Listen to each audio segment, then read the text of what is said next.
Shalom sidang jemaat, selamat hari Minggu, puji Tuhan, kita bersyukur buat berkat Tuhan yang luar biasa. Saya percaya sidang jemaat sudah diberkati dengan luar biasa, khususnya pagi ini kita bisa bersama-sama kembali beribadah. Mari kita boleh menikmati sukacita di dalam Tuhan kita Yesus Kristus.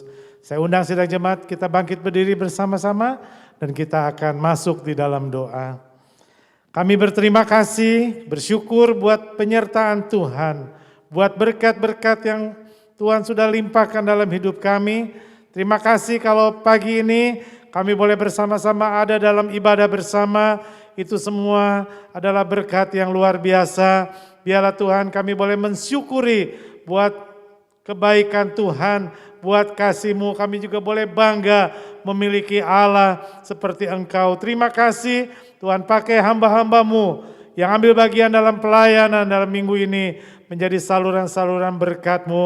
Kami percayakan juga segenap sidang jemaat Tuhan, Tuhan hadir dalam tiap-tiap keluarga, tiap-tiap rumah tangga, dan kami terima berkat damai sejahtera-Mu. Sepanjang ibadah pada pagi ini, kami boleh bersukacita di dalam Tuhan. Terima kasih Bapa, di dalam nama Tuhan Yesus, kami percayakan ibadah kami. Haleluya, amin.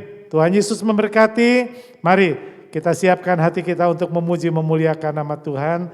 Waktu selanjutnya saya persilakan kepada hamba-hamba Tuhan yang akan melayani. Tuhan Yesus memberkati. Amin, haleluya. Shalom Bapak Ibu Saudara, puji nama Tuhan. Saat ini kita masih berkesempatan untuk dapat memuji dan memuliakan nama Tuhan.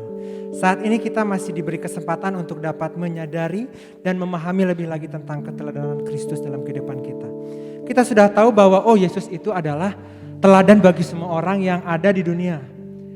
Sepanjang perjalanannya di dunia, dia selalu menebar begitu banyak kasih, menyembuhkan berbagai orang, memotivasi orang-orang yang remuk hatinya, mengampuni orang lain, dan ya istilahnya menebarkan janji Kristus, membawa orang-orang supaya lebih kenal lagi dengan kerajaan Allah. Kitab Filipi membahas tentang bagaimana cara kita mengosongkan diri dan menerima adanya status dan keadaan baru. Disitulah waktunya kita untuk meneladani, memahami dengan benar bagaimana karakter Kristus itu sesungguhnya. Kita mau meninggalkan segala kelebihan dan segala kemuliaan yang kita rasa kita miliki. Padahal Tuhan gak mau itu terjadi. Gitu. Mengosongkan diri itu juga berarti bahwa kita mau mempersembahkan apa yang kita miliki. Memang tidak sebanding dengan kasih yang Tuhan miliki. Tapi kita bisa memberikan dengan sukacita di hati. Karena kita tahu itu akan menyenangkan hati Tuhan. Dan kita juga bangga. Kita melakukan semua itu karena kita bangga. Kita bangga punya Allah seperti Allah kita.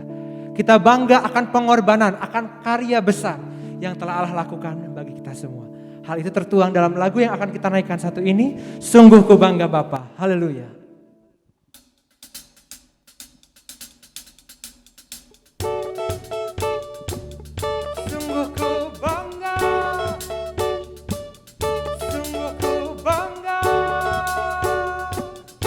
Sungguh ku bangga Bapa, punya Allah seperti Engkau.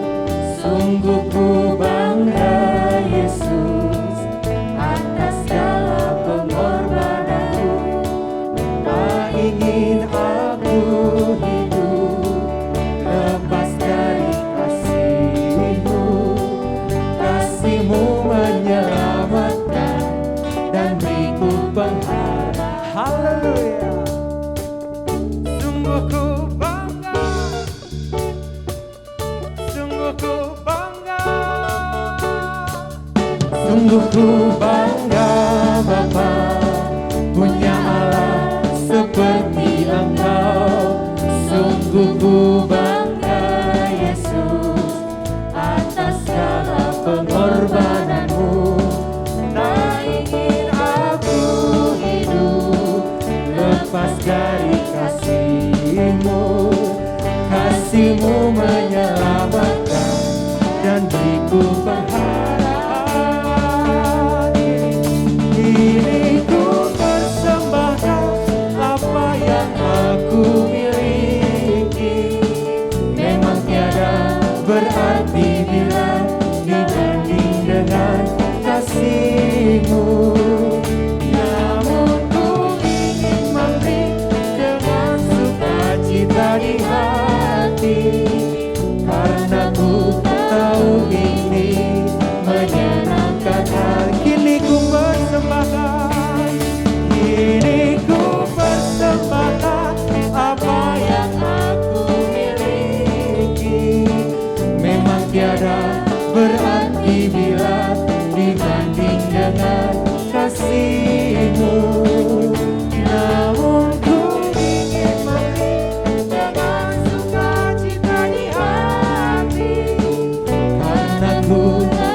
bahwa menyenangkan hati, karena ku tahu ini menyenangkan hati, karena ku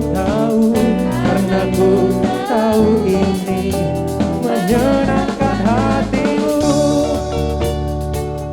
Sungguh ku bangga. Haleluya. Benar, kita bangga Bapak Ibu Saudara, amin. Kita bangga punya Allah seperti Allah kita. Kitab Yohanes mengatakan bahwa barang siapa mengatakan ia ada di dalam dia, maka ia wajib hidup sama seperti Kristus telah hidup. Ia wajib Bapak Ibu Saudara, wajib. Tidak ada toleransi sama sekali. Wajib apa? Wajib hidup sama seperti Kristus telah hidup. Kiranya kita bisa pahami dulu, seperti apa karakter Kristus baru bisa kita teladani. Kalau kita nggak paham, kita nggak akan mungkin bisa meneladani. Kita pastikan bahwa, oh Tuhan, seperti ini karakter yang telah Kau berikan. Contoh ketika masa-masa Kau berjuang menyelamatkan manusia. Mungkin kita pernah merasa, oh saya lebih baik dari dia. Dosa saya nggak sebanyak dosa dia. Perilaku saya, karakter saya nggak sekotor dia. Tanpa kita sadari, kita nggak sadar bahwa kita menjadikan orang lain, kita menjadikan karakter orang lain sebagai standar penilaian karakter kita. Dan Tuhan gak mau itu. Tuhan mau karakter Kristus yang kita jadikan sebagai acuan, yang kita jadikan sebagai standar dari refleksi, dari penilaian diri kita. Bukan artinya menyamai Tuhan, tapi kita fokus pada seperti apa sih karakter Kristus itu. Amin Bapak Ibu Saudara. Kita minta sama Tuhan, Tuhan tolong ubah hatiku. Tuhan tolong bimbing aku untuk dapat selalu meneladani karakter Kristus-Mu. Seperti pujian ini, jadi seperti-Mu. Haleluya.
Tinggikan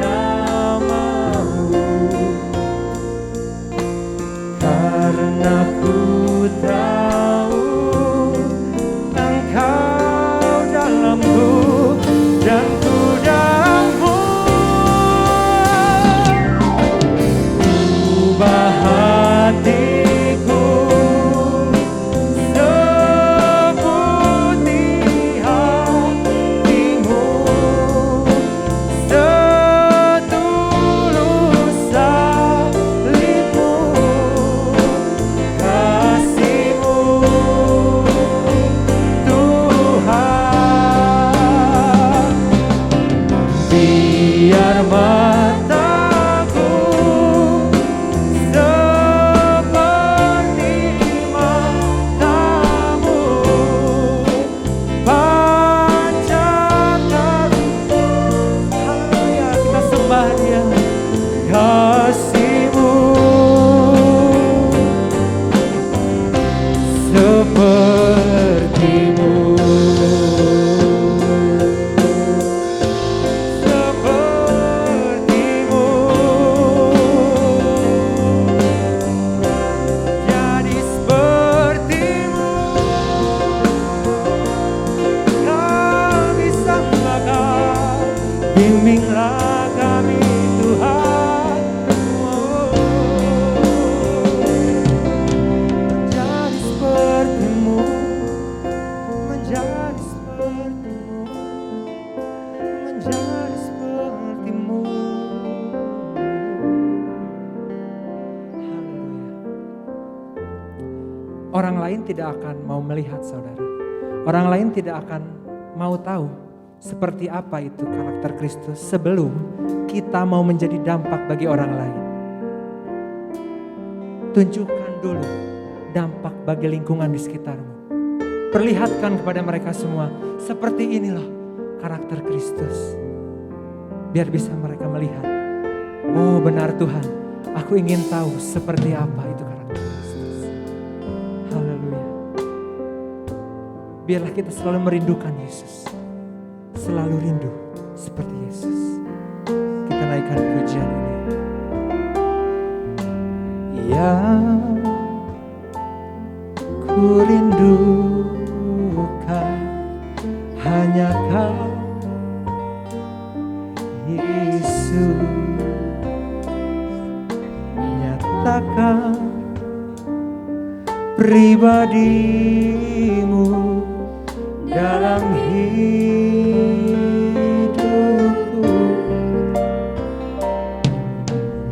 yang ku dambakan seperti menjadi seperti Kau, Yesus. Haleluya.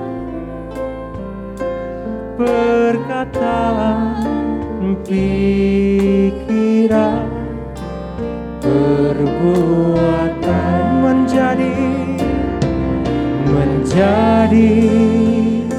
seperti Kau, Yesus. Menjadi seperti Kau, Yesus. Menjadi sempurna dalam seluruh hidup. Menjadi seperti Kau, Yesus.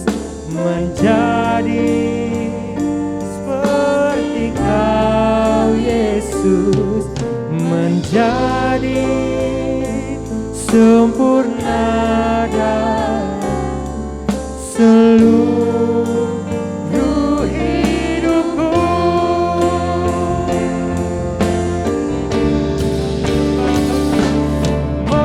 Menjadi seperti Kau, Yesus.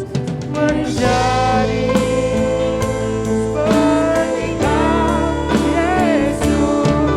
Menjadi sempurna dalam seluruh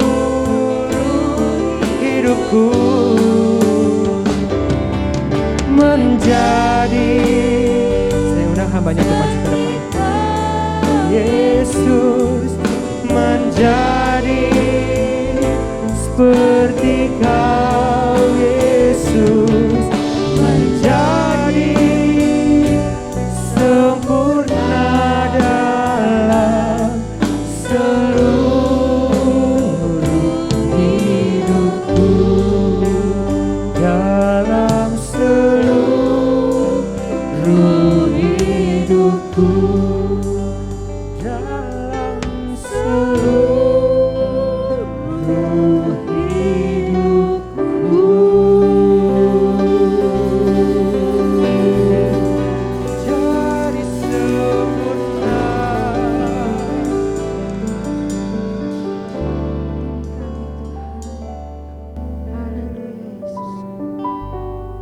Sungguh hati kami melimpah dengan ucapan syukur.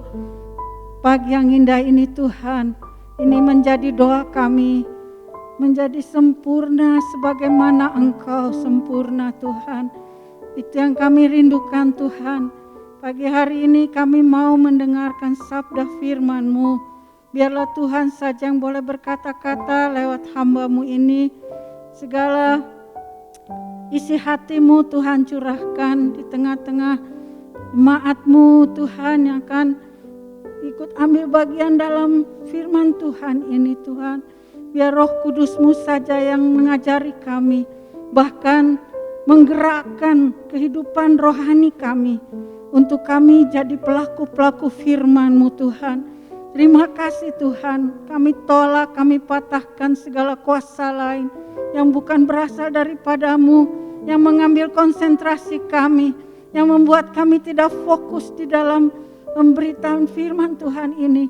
Hanya kuat kuasa Roh-Mu yang kudus yang bekerja di tengah-tengah kami. Ini kami semua Tuhan, kami siap untuk terima kebenaran firman-Mu. Dalam nama Tuhan Yesus, kami sudah berdoa dan kami terima kebenaran firman-Mu. Haleluya. Amin.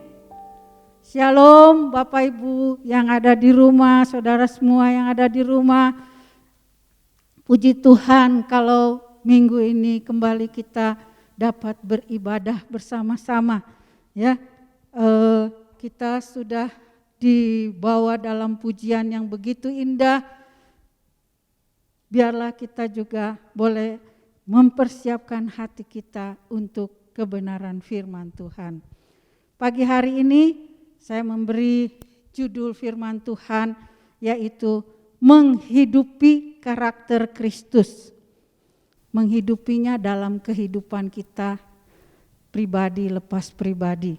Ya, sebagai seorang Kristen kita seharusnya menghidupi ya, karakter Kristus itu di dalam diri kita masing-masing. Apa yang dimaksud dengan karakter? Karakter itu sifat, tabiat, ya, watak seseorang, kepribadian yang terbentuk dari apa yang dia dengar, apa yang dia alami, apa yang dia pelajari, ya, yang dia dapatkan dari lingkungannya. Itu bisa menjadi sebuah sifat, tabiat, watak, dan kepribadian. Dan watak ini, tabiat ini dapat terlihat di dalam cara dia bersikap. Ya, sikapnya bagaimana, cara dia berbicara, mengucapkan kata-katanya, ya, ketika dia berbicara bagaimana dia berbicara. Sifat tabiat ini juga dapat terlihat di dalam pola pikirnya, ya, dan tingkah lakunya. Ya. Nah, karakter Kristus, ya, kalau kita disuruh menghidupi karakter Kristus dalam diri kita, berarti kalau namanya juga karakter Kristus, berarti sifat, tabiat, wataknya, kepribadiannya harus sama dengan sifat, tabiat, watak, dan kepribadian dari Tuhan Yesus itu sendiri. Amin. Ya.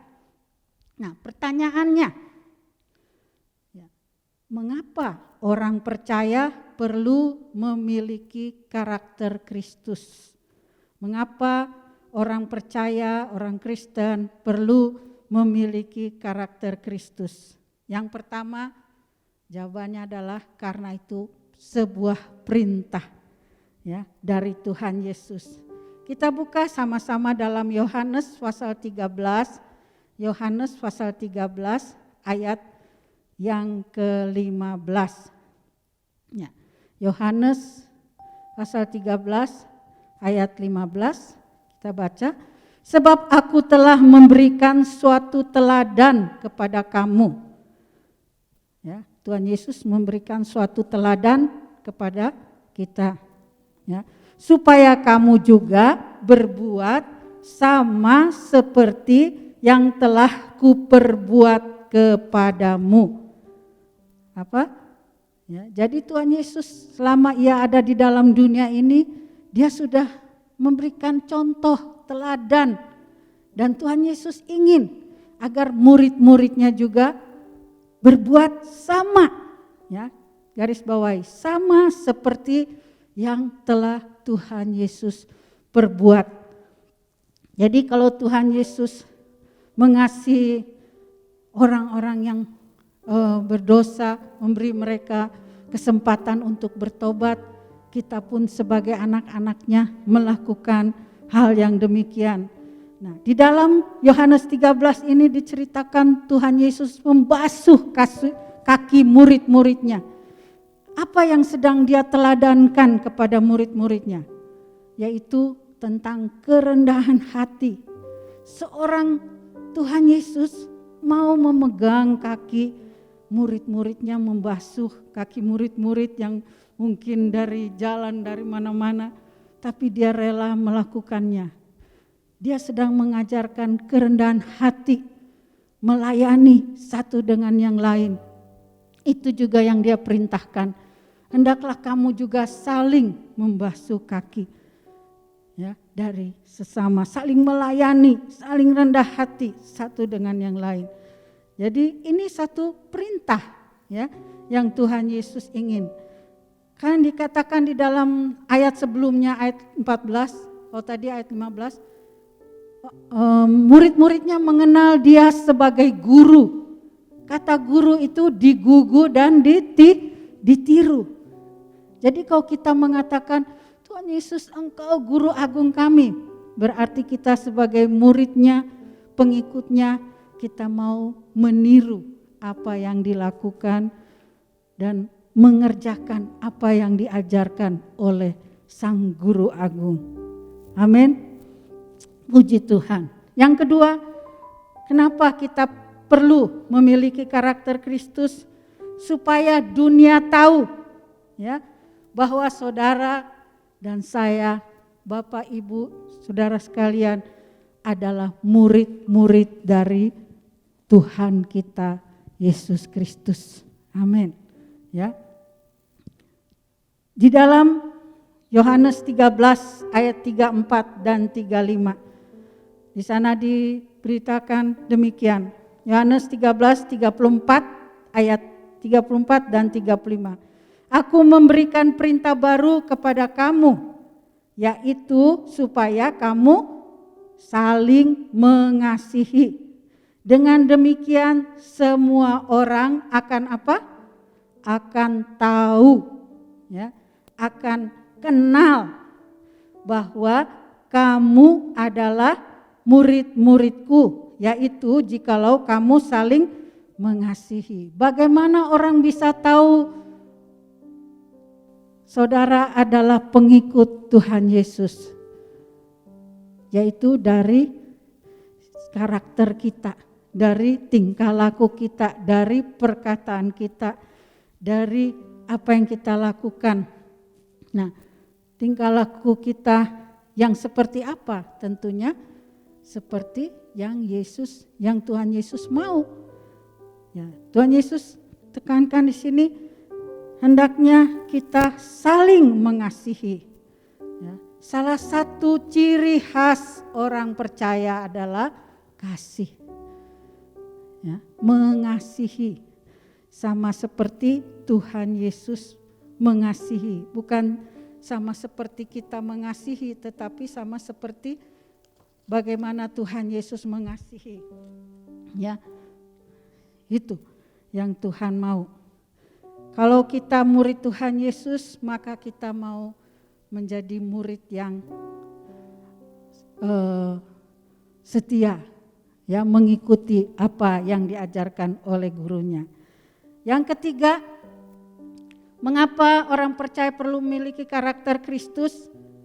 Karena dengan saudara memiliki karakter Kristus, maka yang ketiga adalah saudara berdampak, ya, supaya saudara berdampak bagi lingkungan di mana saudara berada.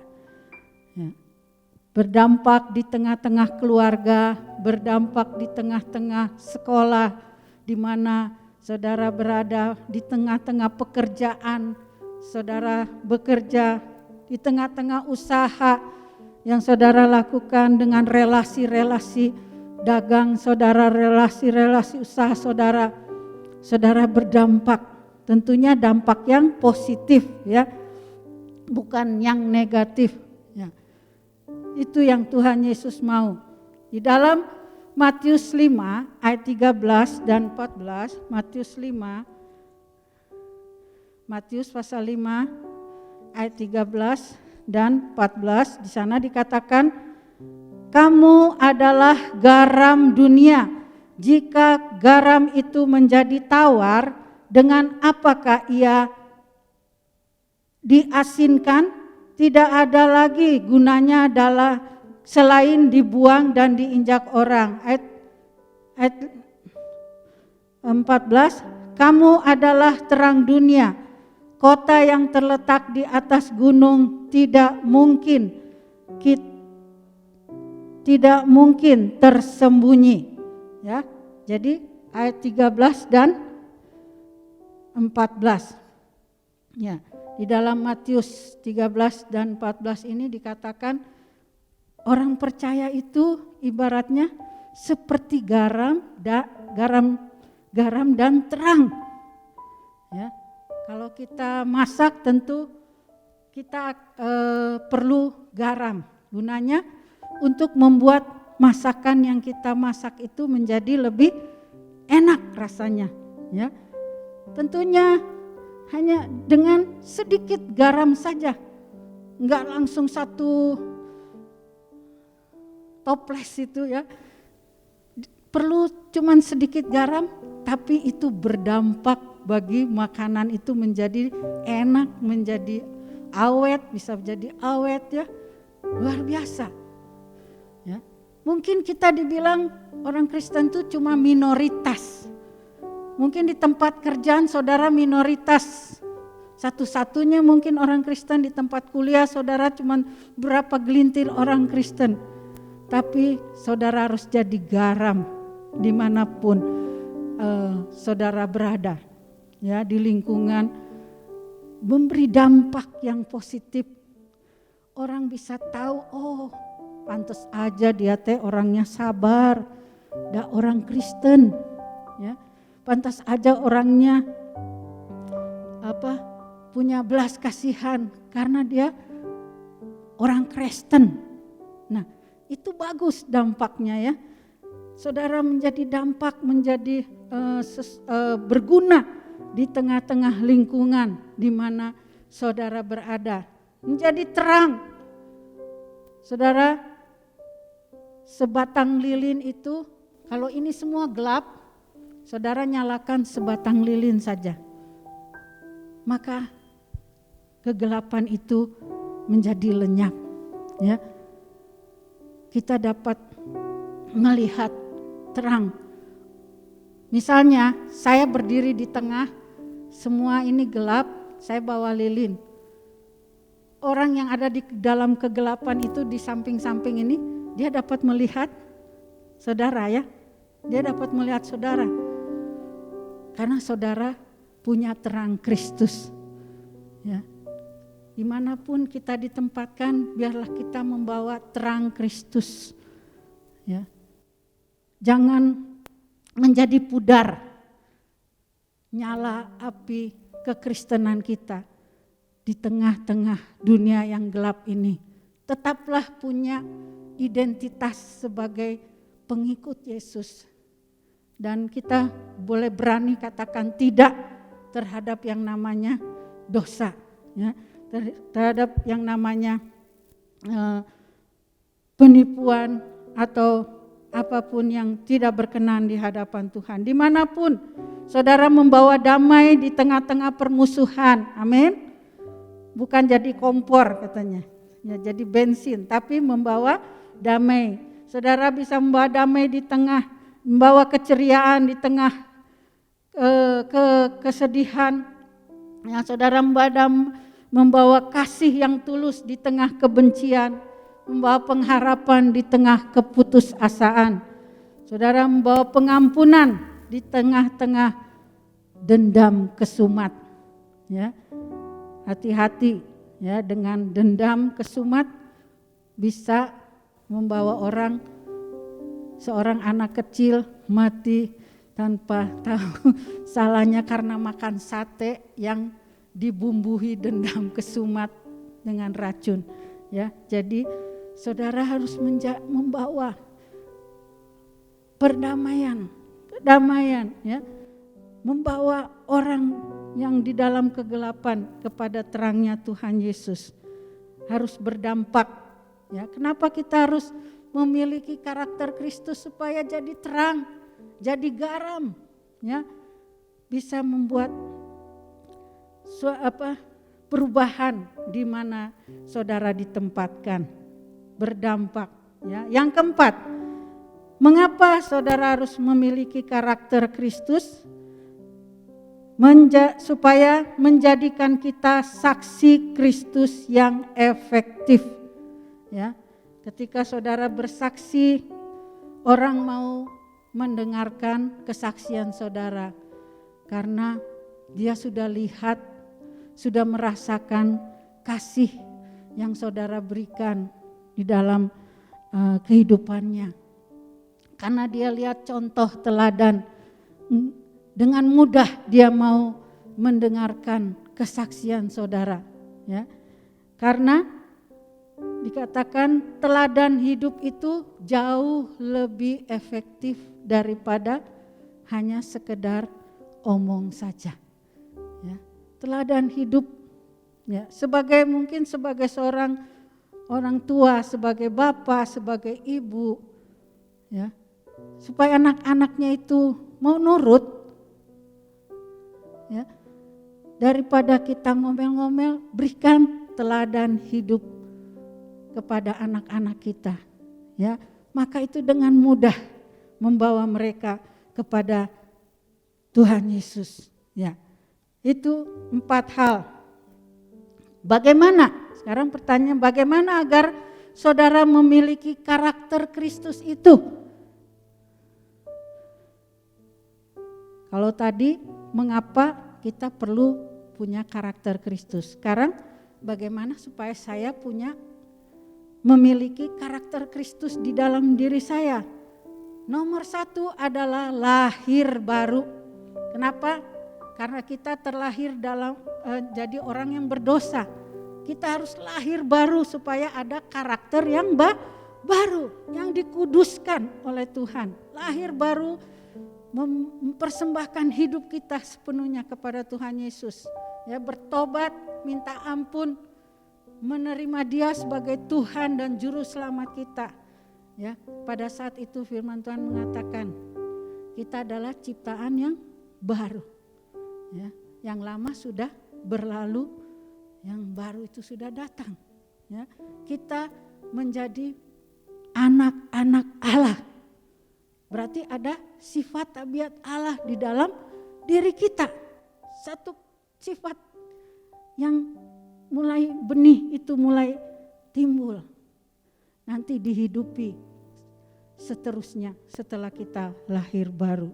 Ya, kita perlu mempersembahkan seluruh kehidupan kita ke dalam tangan Tuhan Yesus. Yang kedua, bagaimana agar memiliki karakter Kristus, yaitu kita harus punya disiplin rohani, ya, memiliki aktivitas kerohanian yang kita kerjakan dengan disiplin dan teratur, yaitu ketika saudara punya kehidupan doa, saudara punya waktu-waktu untuk berdoa secara teratur, ya, saudara berikan, bukan cari waktu tapi berikan waktu itu, ya.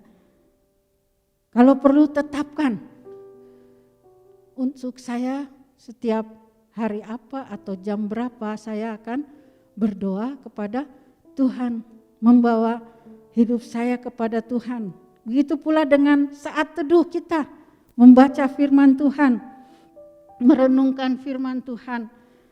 Satu aktivitas kerohanian, ya, kita mau berikan waktu kita secara teratur, ya. Sebagaimana Tuhan Yesus juga, dia pagi-pagi benar dia sudah datang kepada Bapanya. Sebelum dia pelayanan dia datang kepada Bapanya. Dia berikan waktu yang terbaiknya untuk berdoa, ya, menyerahkan seluruh pelayanannya kepada Bapanya.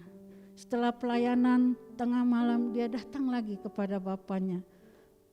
Ya, serahkan segala sesuatu yang sudah dia kerjakan sepanjang hari. Daniel dia juga punya waktu yang luar biasa. 3 kali sehari dia melakukannya untuk punya aktivitas secara disiplin, aktivitas kerohanian secara disiplin. 3 kali sehari dia berdoa di hadapan Bapa di surga. Apapun ancamannya dia enggak peduli. Apapun ya tantangan yang harus dia hadapi, tetap dia lakukan seperti biasanya yang dia lakukan. Ya. Miliki disiplin rohani, bersekutu, berjemaat. Saat ini mungkin kita belum bisa berjemaat bersama-sama. Tapi saudara di rumah bisa berjemaat dengan keluarga masing-masing. Ya. Mari kita tetapkan. Ayo anak-anak, kita mau ibadah. Sekalipun itu mungkin di rumah. Tetaplah kita jadikan tempat di mana kita datang kepada Tuhan itu kudus. Dan kita menghormati Dia yang hadir di tengah-tengah keluarga kita. Saudara akan merasakan berkat yang luar biasa. Jangan pandang enteng. Gak enak di rumah. Justru disitulah kita diuji. Seberapa rindunya saudara kepada Tuhan. Ya, seberapa hormatnya saudara kepada Tuhan. Disitulah kita diuji. Ya, mungkin kalau di depan orang banyak kita bisa, apa ketika kita di rumah kita bisa menghormati Dia, menghargai kehadirannya. Kita mau rasakan itu. Daud di dalam Mazmur pasal 5. Mazmur pasal 5 ayat yang keempat, demikian firman Tuhan. Mazmur pasal 5 ayat 4. Tuhan, pada waktu pagi Engkau mendengar seruanku. Pada waktu pagi aku mengatur persembahan bagimu dan aku menunggu-nunggu. Ya, jadi Daud dia punya kedisiplinan rohani. Dia punya jam-jam yang disiplin untuk datang kepada Tuhan. Mari kita mau berkomitmen ya untuk disiplin rohani ini harus ada komitmen, siap, rela bayar harga, setia melakukannya. Dengan demikian terjalin hubungan yang intim, akrab dengan Tuhan. Itu yang bisa membuat saudara kuat ya, melakukan apa yang Tuhan rindukan, yaitu memiliki karakter Kristus. Ya. Yang ketiga, jangan mudah menyerah.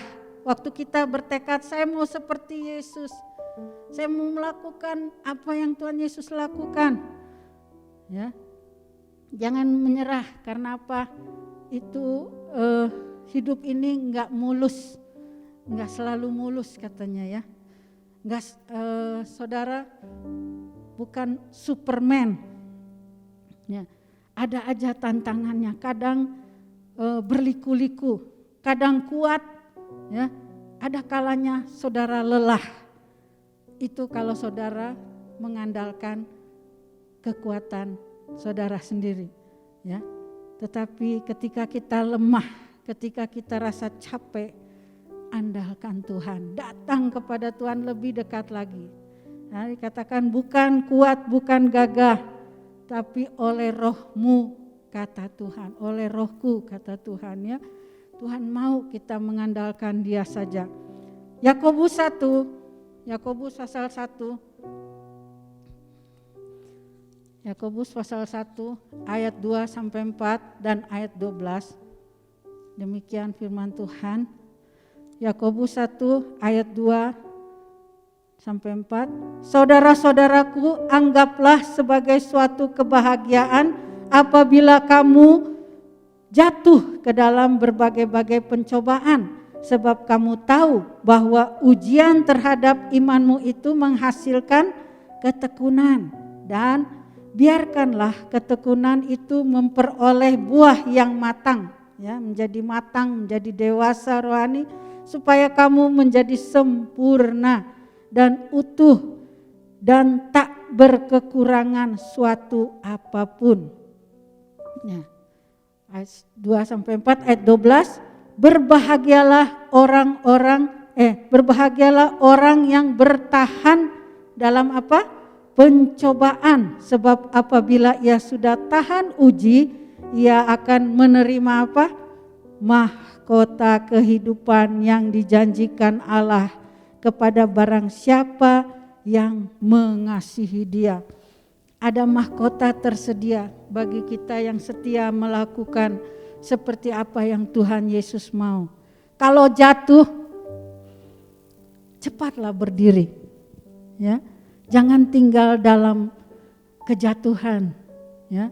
Jangan tinggal dalam kubangan dosa, tapi cepat-cepat berdiri, minta ampun sama Tuhan dan kembali berjalan bersama-sama dengan Tuhan, karena Tuhan Maha Pengampun.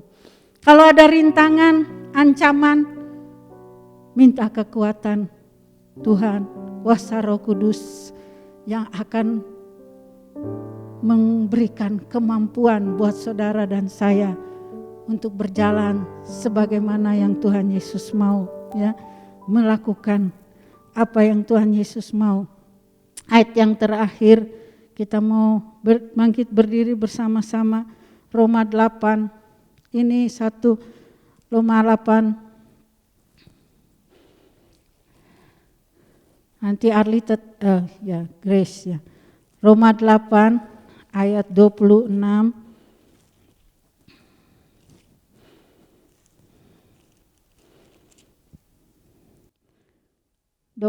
Demikian juga Roh membantu kita dalam kelemahan kita, sebab kita tidak tahu bagaimana sebenarnya harus berdoa, tetapi Roh sendiri berdoa untuk kita kepada Allah dengan keluhan-keluhan yang tidak terucapkan.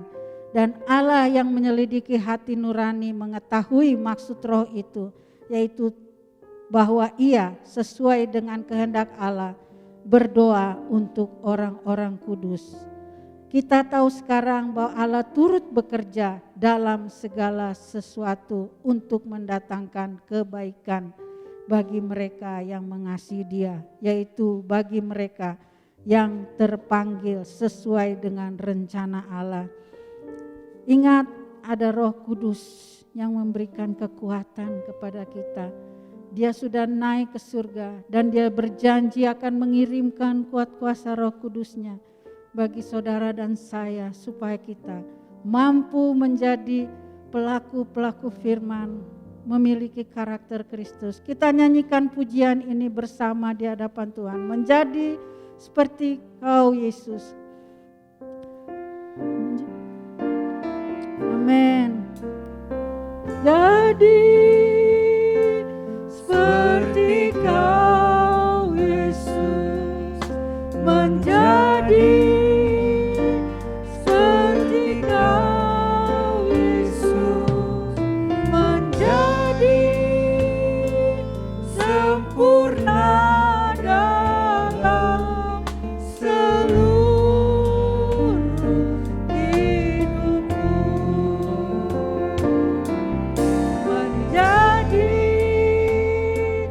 seperti Kau Yesus, menjadi seperti Kau Yesus, menjadi sempurna dalam seluruh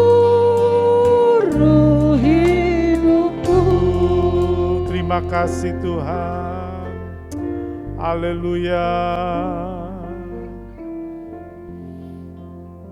Kami bersyukur Tuhan buat berkat Tuhan yang Tuhan sudah limpahkan dalam ibadah pada minggu ini.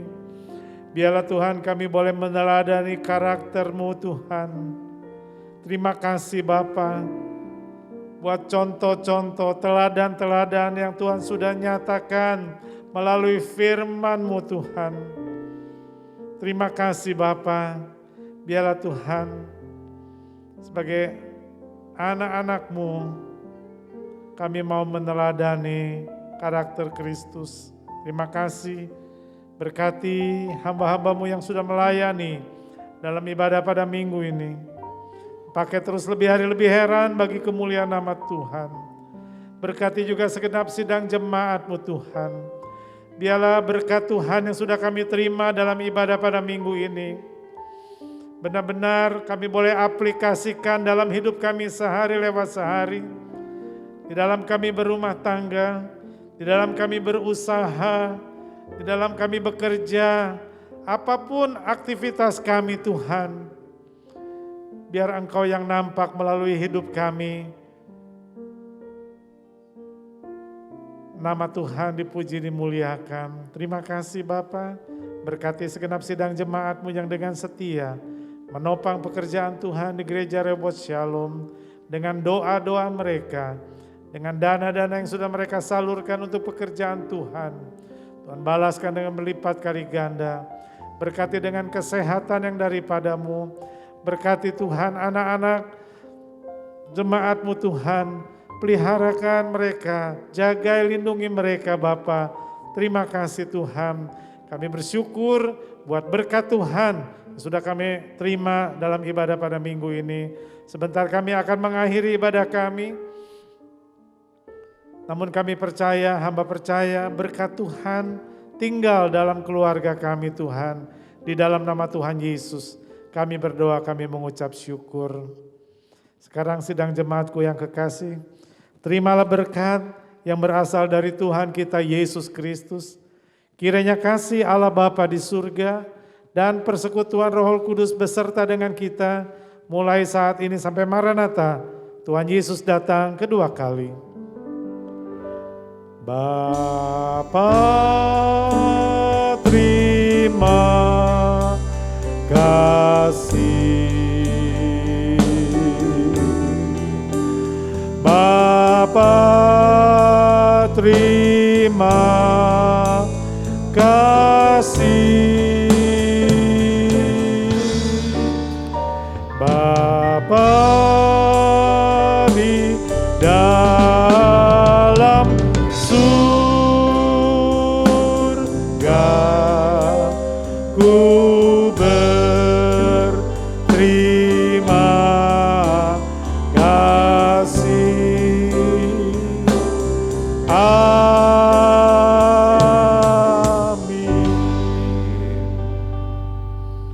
Amin. Tuhan Yesus memberkati.